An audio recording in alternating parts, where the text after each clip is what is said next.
The Lord be with you. A reading from the Holy Gospel according to Mark.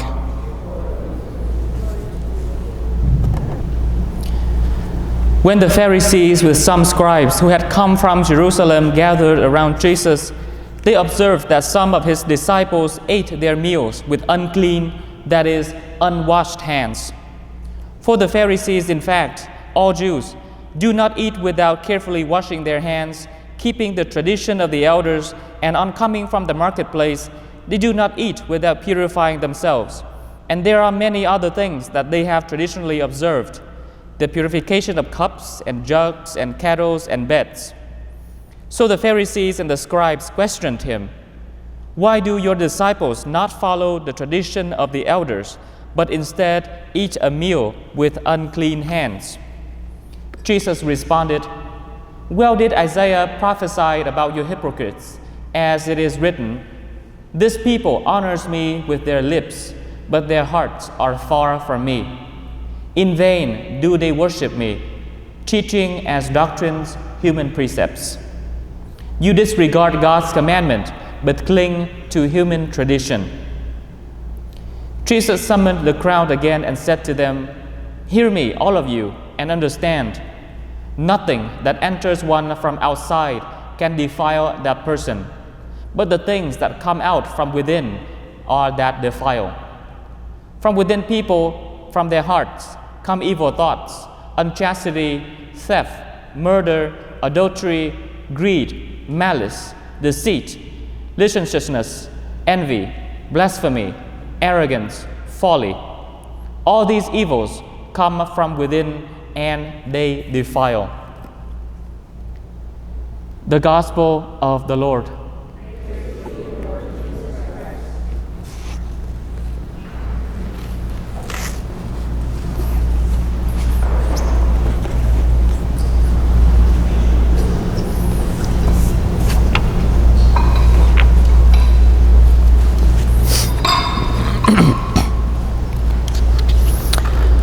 Once upon a time, there was a man who just died and went to heaven. And he felt so happy and spent time to explore heaven, hoping to find something or someone familiar to him. And while he was still wandering around heaven, Jesus saw the man and asked him to follow him for a tour. And as Jesus and the man arrived at a little balcony, Jesus told the man to come forward to the balcony and try to look down. And the man went to the balcony and looked down, and he was surprised that he could see his home church, where he and his family and his neighbors went to Mass every week. As he was looking closer inside the church, he could see the priest preaching, the people responding, the lectors reading, the choir singing, and some praying. Yes, he saw everyone doing different things in the church as they're supposed to do. But he could not hear any sound or voice coming from them. So he turned and asked Jesus if the sound system in heaven is old and broken and needs replacing, like the one we have here in our church. Jesus said, "My dear, our principle for communication between heaven and earth is this: anything you do on earth, if you don't do them with if you just do them with your lips and your hands, but without the sincerity of heart, of soul, and of mind, then nothing will be heard in heaven.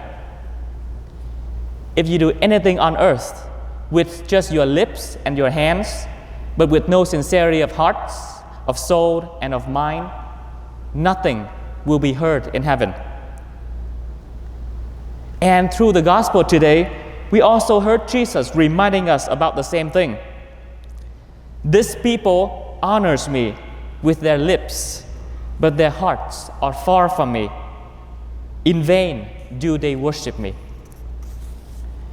The danger of us going to church or praying at home or doing charity works or reading spiritual books or going for pilgrimages is that we do all of those things, without a sincerity of heart, but instead we do them for the vanity of appearance, for the robotic observance of the rules. If we do those things for appearance or for the rules, our reward will be instantly satisfying here on earth, because people will recognize us and will give us credits right away. But as Jesus reminds us today, if we go after appearance, then what we do means nothing in front of God, who could see and judge the depth of our hearts. So the first thing I'd like to share with you today is that formality and appearance are for the world only. But for God, let us focus on the sincerity of hearts and of souls. And while we focus on our own sincerity of heart, let us also remind ourselves about how we judge others. Because it is very easy for us to use ourselves as the rules, as the standards that others have to satisfy what we want. If someone forgets to bow as they pass through the altar or in front of the tabernacle, will you think that they respect God less than us? If someone does something that makes you upset or angry, and you see that person coming to receive communion on the same day, will you consider them less worthy than you to receive God into their hearts? Or if a minister serving at Mass who make a mistake, do you blame them for distracting you from the Mass and that you could have done better than them if you were in that position? We often enjoy being the judge and the police just to make ourselves less guilty about our own sins. There is nothing charitable about using other people as a shield to cover for what we have done wrong in front of God's eyes. Remember that only God could see through the hearts, and only God could judge as justly and without biases. Like the words of St. James in the second reading that we just heard, all good giving and every perfect gift is from above. And let us be doers of the word and not just hearers only. So the second thing I'd like to share with you today is that we cannot judge what others have in their hearts. That job is not ours to claim, but only God's.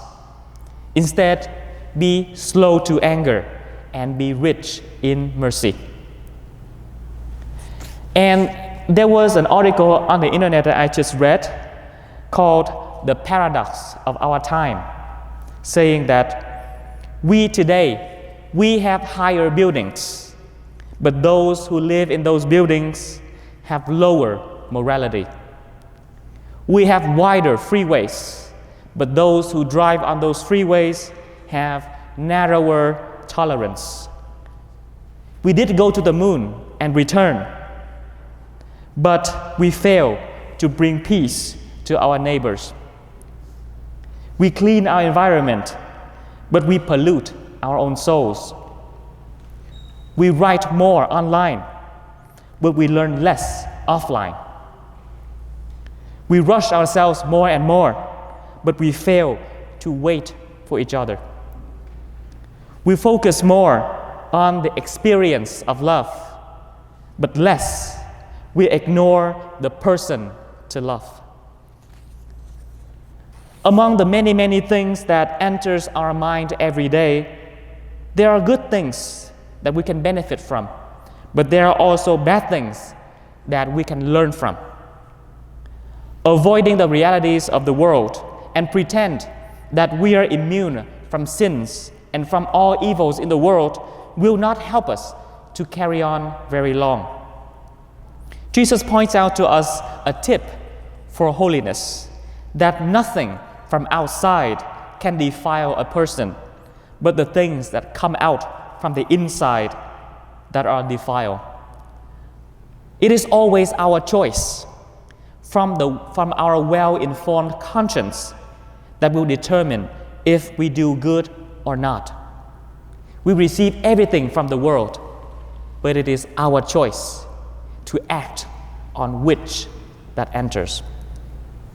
So, brothers and sisters, let us now spend some moments to recap the 3 points that I've just shared with you today.